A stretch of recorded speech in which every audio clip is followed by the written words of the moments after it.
We have a really special video for you all today. In this video, Rohit and I are going to give each other market sizing examples and then feedback so that you can see how people who have found success going through the big three process for interviews go about doing market sizing. If you haven't watched our first video on market sizing, I would highly recommend that you do that because we go over the overview of market sizings. So answering questions like what is a market sizing, why is it important, and do you use it on the job? And then the second part of that video is where we talk about kind of guidelines or things that we found important when we were both preparing for and then actually interviewing with market sizing interviews. So go make sure to check that video out first, pause this one, and then come back to this afterward.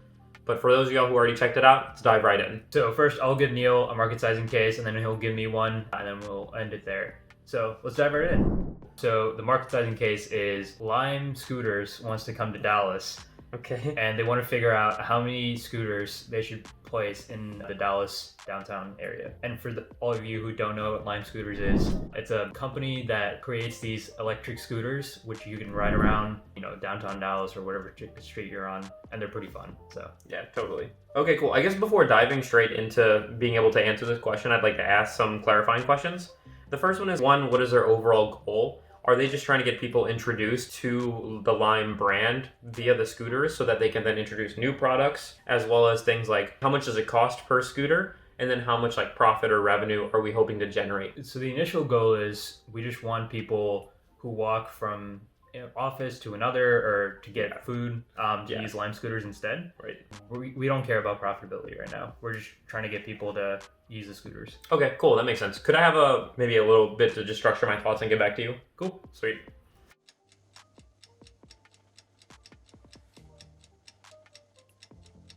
All right, so I have some good thoughts on this, but before diving into any numbers, I just kind of want to overview what I'm thinking in terms of how we should go about getting this number and seeing if it makes sense for you. Mm-hmm. So I think the first thing I'd like to start on is just the number of people in Dallas. And when we say Dallas, I mean, I guess for those of y'all who might not be from Dallas or familiar with it, but Dallas is a city where there is kind of a downtown, uptown area where there's a lot of people living in a condensed area. And then as you go out and out, it actually is a pretty big metroplex in terms of a lot of suburbs and stuff. But I'm kind of ignoring the suburbs because like you mentioned earlier, we're trying to target people who walk.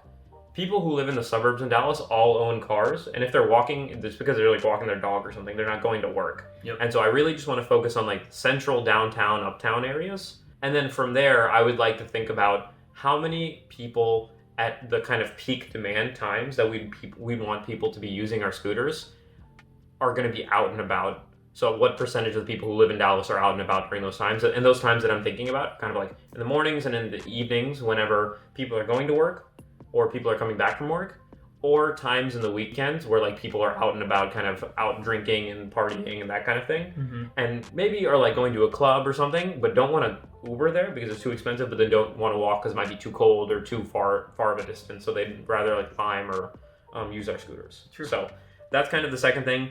And then the third thing is just thinking about how we would want these scooters distributed among Dallas, kind of the location, right?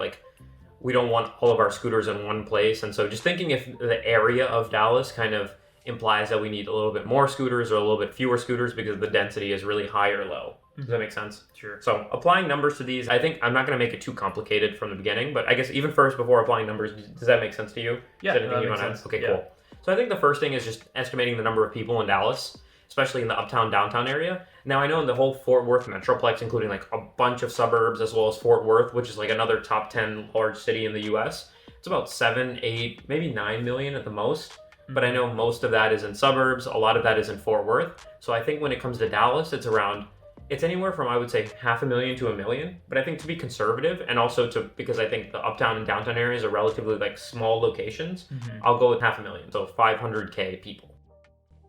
And so when I think about that, and then now going to the next part, which is kind of the peak times or how much kind of any given time people are going to be out and about walking around, wanting to use our scooters, I think 5 to 10% is pretty reasonable.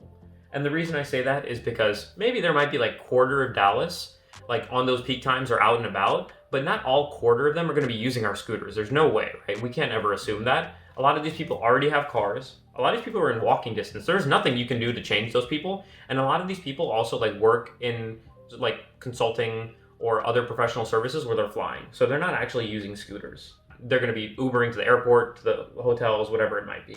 Sure. And so I think taking that 25% and narrowing it down to a 5 to 10% makes more sense. 5 to 10% using it at any given time? Correct. At kind of more peak times. Gotcha. Okay. Yeah, of the 500K people. And so we know 1% of 500K is 5,000. So 5 to 10% is going to be 25,000 to 50,000. Now, that's just the number of people out and about. How many scooters we want? You said we don't care about profitability too much, but I know that there are rules that we'll need to abide by. I know some cities in China have had the problems of these kind of like being overrun by these electric scooters and or electric bikes, and we don't want to have that annoyance factor. So I think it's for every 5 people that there are out and about, I think we would want to have 1 scooter. Because also the thing is, like, not all of these people are going to be out at the exact same time or using the scooters at the exact same time. I think 1 scooter for every 5 people is pretty reasonable. And so I'm going to apply that to the 25 to 50K people that we have. And that'll get us to, just writing this down with more units real quick as well. It's going to give us the 5 to 10,000 scooters. So I think I ranged it a little bit. If we were to go with a specific number, I would want to go anywhere either from the middle higher, just because I think a lot of the numbers that we used were more conservative than liberal.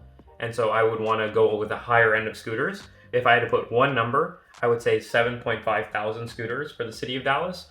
But if we could give a range, then I would say 5,000 to 10,000 scooters. Cool. So I guess, is that it? Yeah. So now it's feedback time. I think overall, did a pretty good job outlining the process, putting the numbers, multiplying everything together, and explaining his kind of reasoning and rationale pretty well. So I guess positive feedback, great stuff. Negative feedback. One thing that I saw is we'll put a picture of this in the video, but at the very end of the market size, Neel mentioned a variable of area of Dallas that we would need that I don't think we really ever used.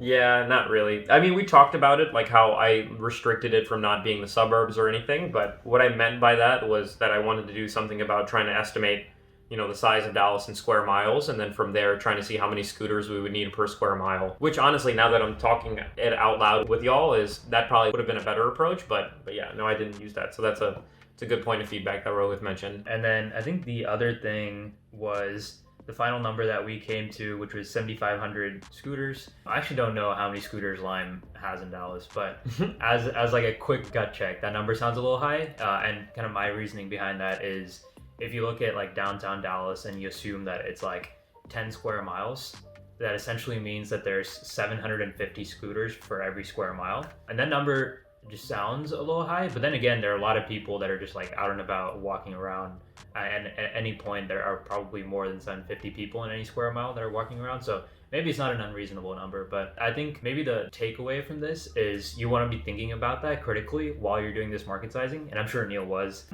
just making sure that that final number or any of the intermediary numbers that you come to make sense. Yeah, totally. No, this is great feedback. All right, so now my turn to be able to give Rohit the market sizing and see how he does. You ready, Rohit? Let's do it. So our client today is interested in entering the smartphone business, but they're a little uncertain of how big the market size is. And so could you help us determine how many smartphones are bought every year in the US? Gotcha. Sounds pretty interesting. Thanks. Just a quick question. Are we assuming that this is like super early, no one has a smartphone, or are we assuming like now right everyone now has a smartphone? Yeah, like 2021. Gotcha. And is this like an entrenched person, like a Apple, Samsung, or is it like someone that's just about to come in and try to sell their smartphones? Someone who is big in the technology business, we don't need to talk about them right now, so they could laterally transition and feasibly do well. But they're not wondering how many they could sell, but how many are sold in the US. Oh, gotcha. Just like overall, every year, how many are sold? Yeah. Gotcha. Cool. Can you give me like a couple seconds and I'll just brainstorm an outline? Yeah, go for it. Cool.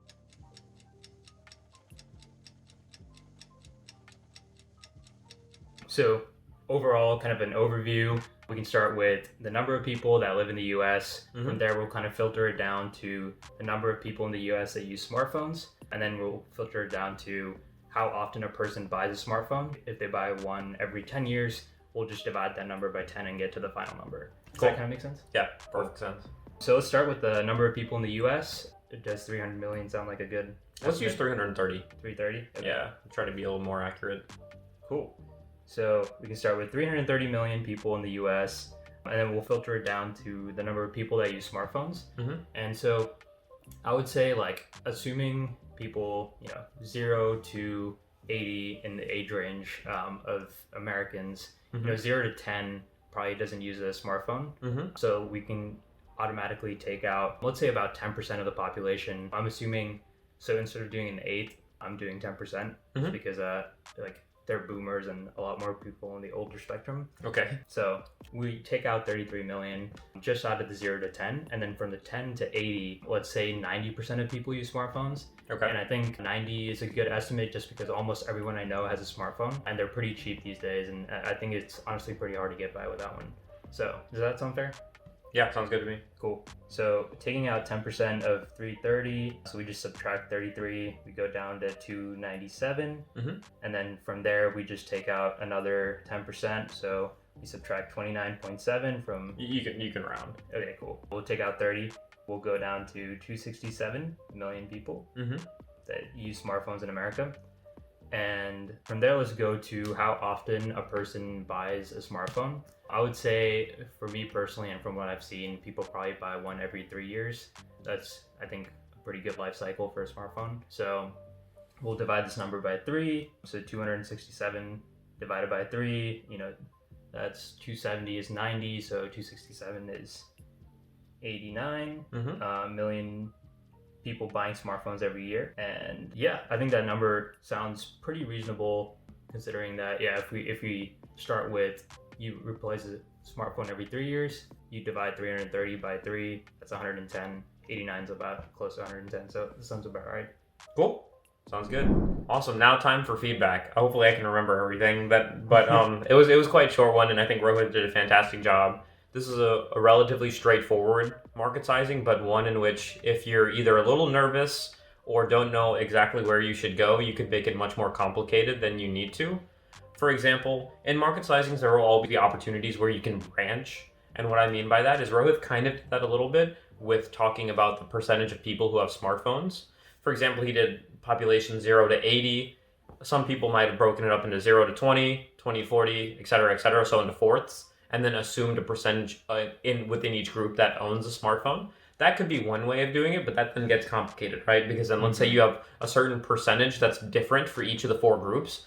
Then you have to multiply 75 million or however many million people you have in each group times those unique percentages, and then you essentially turn what Rohit had as 1 multiplication or 2 multiplications or 2 operations into 4, and then you have to add them all back up again.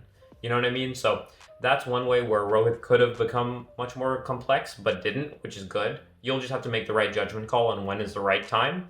But I think he did do a good job of making simplifying assumptions. So, 0 to 10, really that's 12.5% based on your numbers, but you said 10% is fine, right?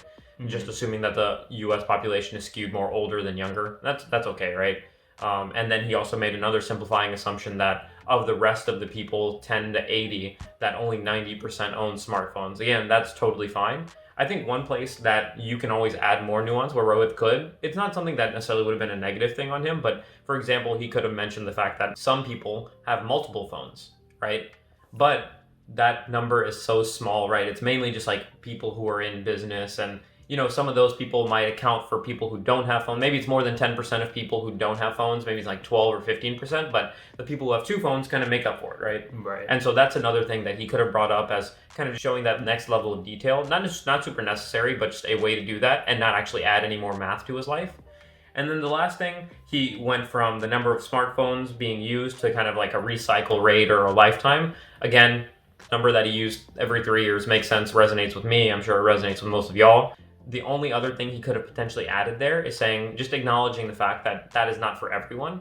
Some people break their phone every year. Some people buy the new iPhone, the new Android, the new whatever every year. But some people then hold their phones for 5, 6 years, right? Some people still have the iPhone 5, iPhone 6, iPhone 7, or a Samsung S5 or whatever, So just being able to make sure that you can convey that that there are spectrums to things, but that because there are spectrums, you're going to go somewhere in the middle to simplify the math, but still being able to be aware of those spectrums. So I think, again, Rohit did a fantastic job. I'm just talking about examples of ways where he could have been a little more nuanced, just so that you all have examples of that when you go on to do your own cases. in your own practice cases. Yeah, so one thing I'd like to highlight is I use numbers that made it pretty easy for me. So instead of doing 1/8, like Neel mentioned, 12.5%, I used 10% instead and just gave the explanation that there are a lot of boomers on the other side of the category. And then also probably don't want to say boomers in your interview. Yeah, probably that too. Definitely don't. Well, actually, they are baby boomers. Like that's their title. True, but I mean, it also has a negative connotation. So I would advise against it.